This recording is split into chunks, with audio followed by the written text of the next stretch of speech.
हर जगह ये सुनने को आता है कि ये बच्चा अनाथ है, लेकिन बहुत कम ही जगह लोग अनाथ बच्चों को अपने घर पर लेकर आते हैं। ऐसे ही एक शहर से थोड़ी दूरी पर एक पुराना बंगला था, जिसके बाहर एक लकड़ी की तख्ती टंगी हुई थी। वहाँ एक लड़की प्रियंका एक अनाथाश्रम में पता करने जाती है कि कैसे और कितने बच्चों को वहाँ रखा गया है। प्रियंका उस शहर में पहुँच तो जाती है, लेकिन जिसकी उसको तलाश थी वो उसे कहीं दिखाई नहीं देता। तो प्रियंका राह चलते एक आदमी से पूछती है, भैया यहाँ कोई अनाथ आश्रम है क्या? मैंने सुना है यहाँ पर कोई अनाथ आश्रम चलाता है। हाँ, एक है तो मीरा बाल आश्रय गृह, जहाँ हर बच्चा अपना घर पाए। यही नाम है शायद उसका। क्या आप इस अनाथ आश्रम की बात कर रही हैं? इसके अलावा भी कोई अनाथ आश्रम है क्या यहाँ पर? क्योंकि मुझे नाम तो नहीं पता, तो मैं सोच रही हूँ कि क्यों ना सारे अनाथ आश्रम ही घूम लूं। नहीं, इस आश्रम के अलावा यहाँ पर और कोई आश्रम नहीं है। अगर आप जाना चाहती हैं तो यहीं से ऑटो मिल जाएगा। सब जानते हैं इस आश्रम के बारे में। जी थैंक यू भैया, आपने मेरी बहुत बड़ी मदद कर दी। प्रियंका ढूंढते हुए उस आश्रम तक पहुँच जाती है। बाहर से वो आश्रम बहुत ही बड़ा था। उसकी दीवारें बिल्कुल नई थीं, लेकिन बंगला काफी पुराना लग रहा था। ये तो कोई आश्रम नहीं बल्कि एक हवेली लग रही है। आसपास कोई दिखाई भी नहीं दे रहा जिससे कुछ पूछो। प्रियंका अभी चल ही रही थी कि अचानक से उसके सामने एक औरत की बड़ी सी तस्वीर दिखाई देती है, जिसके नीचे लिखा होता है मीरा दीदी। तो ये मीरा दीदी है, यहाँ की देखभाल करने वाली। तभी वहाँ पर एक छोटा बच्चा आता है। तुम कौन हो बेटा? तुम्हारा नाम क्या है? मेरा नाम आरव है। अच्छा, तो तुम यहाँ रहते हो? हाँ, पहले पसंद से रहता था, लेकिन अब कहीं और जा नहीं सकता, तो यहीं रहना पड़ता है। मतलब आप लोग कभी बाहर नहीं जाते हो? सब जाते हैं, लेकिन कुछ बच्चे नहीं जा पाते। लेकिन ऐसा क्यों? आरव उदास हो जाता है। बताओ बेटा। दीदी, आप हमें लेकर जा सकती हैं? अच्छा, तो तुम्हारी मीरा दीदी गुस्सा नहीं हो जाएंगी? तय खाने में है, जो है आपका इंतजार रहेगा। आरव इतना कहकर वहाँ से भाग जाता है। ये बच्चा लास्ट में क्या बोलकर गया, समझ में ही नहीं आया। तभी पीछे से उसे एक आवाज आती है, एक औरत की। हाँ जी, बताइए, आप यहाँ किस काम से आई हैं? एकदम से आवाज सुनकर प्रियंका डर जाती है। वो घूमकर देखती है तो वही तस्वीर वाली महिला उसके सामने खड़ी होती है। मीरा दीदी लगभग 40-45 साल की महिला, जो हमेशा सूती साड़ी में रहती थी, बाल हमेशा जोड़े में और चेहरे पर शांत मुस्कान लिए रहती। यहाँ सब पीछे से ही क्यों बुला रहे हैं? मैंने कुछ पूछा आपसे, कुछ काम था? जी, वो मुझे एक डॉक्यूमेंट्री बनानी थी। सुना था कि यहाँ पर सिर्फ एक ही अनाथ आश्रम है और वो भी ज्यादा लोगों को पता नहीं है।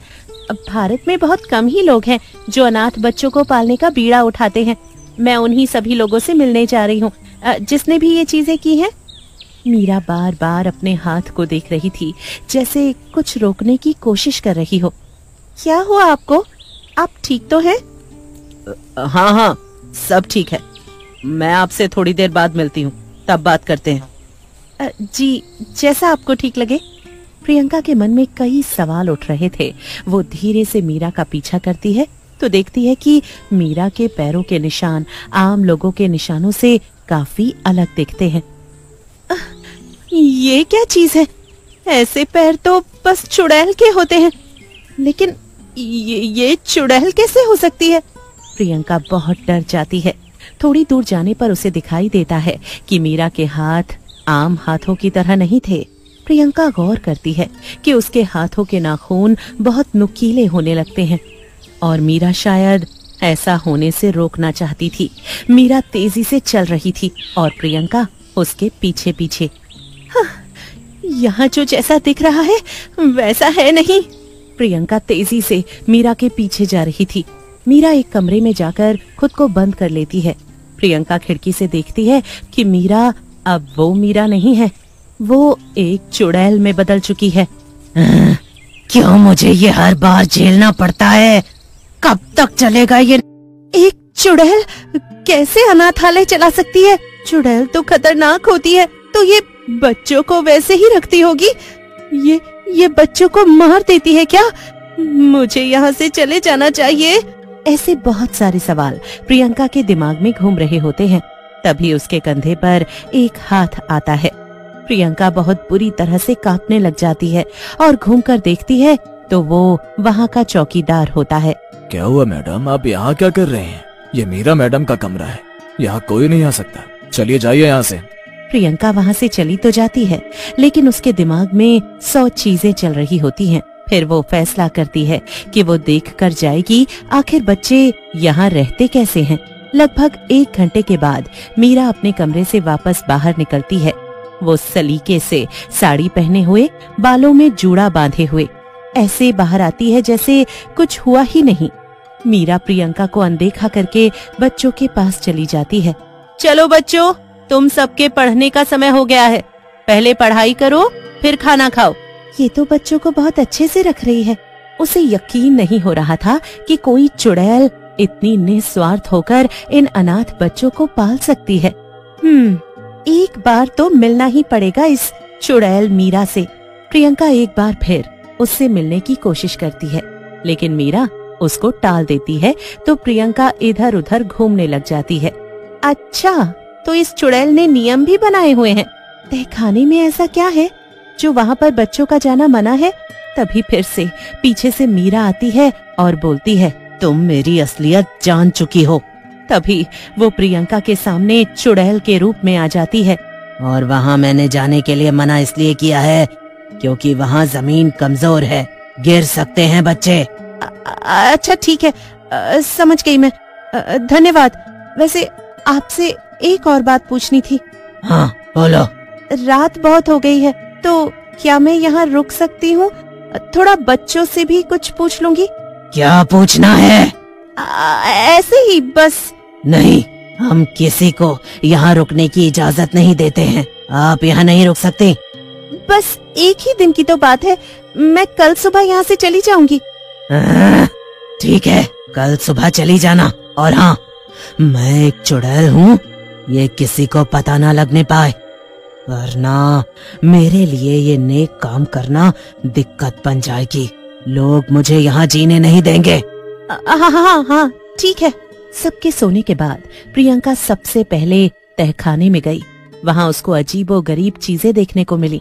वो जैसे जैसे नीचे उतर रही थी, उसको कभी हंसने की तो कभी किसी के गिरने की आवाज आ रही थी, पर प्रियंका डरी नहीं।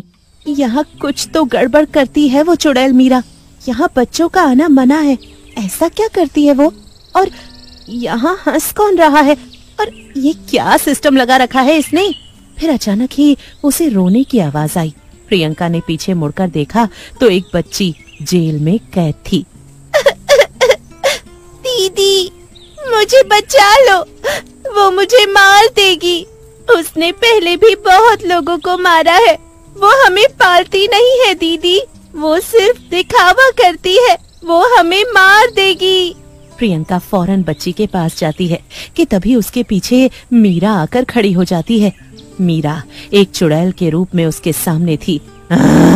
मुझे पता था कि तुझे यहाँ क्यों रुकना है, ताकि तू मेरा राज जान सके। हाँ, मैं एक बुरी चुड़ैल हूँ। मुझे बच्चों का मीट खाना पसंद है। कितने मुलायम होते हैं ये। अनाथ बच्चों का वैसे भी कोई नहीं होता। अगर मैं इन्हें मार भी दूं तो किसको फर्क पड़ेगा? हाँ? मुझे फर्क पड़ेगा। तुम ऐसे किसी को मार नहीं सकती हो। मुझे तो शक तभी हो गया था जब मैंने तुम्हें चुड़ैल बनते देखा था, और जब तुम्हारे आश्रम में सिर्फ 7 बच्चे थे। इतना बड़ा आश्रम और सिर्फ 7 बच्चे, उनमें भी आरव नहीं था। हाँ? तुम आरव को कैसे जानती हो? यहाँ सबसे पहले वही मुझसे मिला था। हाँ, लेकिन उसको तो मैंने ही मारा था, जैसे अभी तुझे मारूंगी। चुड़ैल अब प्रियंका के ऊपर वार करती है, जिसकी वजह से प्रियंका गिर जाती है और बेहोश हो जाती है। फिर प्रियंका को जब होश आता है तो वो खुद को एक कमरे के पलंग पर पाती है। हाँ, मैं यहाँ कैसे आई? वहीं आरव और चिराग उसके बगल में खड़े होते हैं। प्रियंका एकदम से उनको देखकर डर जाती है। दीदी, हम लेकर आए हैं आपको यहाँ। वो चुड़ैल बहुत बुरी है, उन्होंने हमें मार डाला क्योंकि हमको उनका राज पता चल गया था। हम इतने दिनों से उनको मारने का प्लान बना रहे हैं, लेकिन उसके लिए किसी जिंदा इंसान की जरूरत थी। क्या तुम दोनों अब आत्मा हो? क्या तुम लोग उस चुड़ैल को नहीं मार सकते? नहीं, हम बस उनको थोड़ी देर के लिए रोक सकते हैं। वो तभी मरेगी जब तहखाना जलेगा, और ये हमें उनके उठने से पहले करना होगा। बच्चे प्रियंका के साथ मिलकर तहखाने में आग लगा देते हैं। चुड़ैल चिल्लाती है, लेकिन उसकी बचने की उम्मीद उसे दिखाई नहीं देती और वो हमेशा हमेशा के लिए चली जाती है। आरव और चिराग की आत्मा एक रोशनी के साथ गायब हो जाते हैं। प्रियंका की आंखों में आंसू आ जाते हैं और फिर वही वो आश्रम चलाने लग जाती है।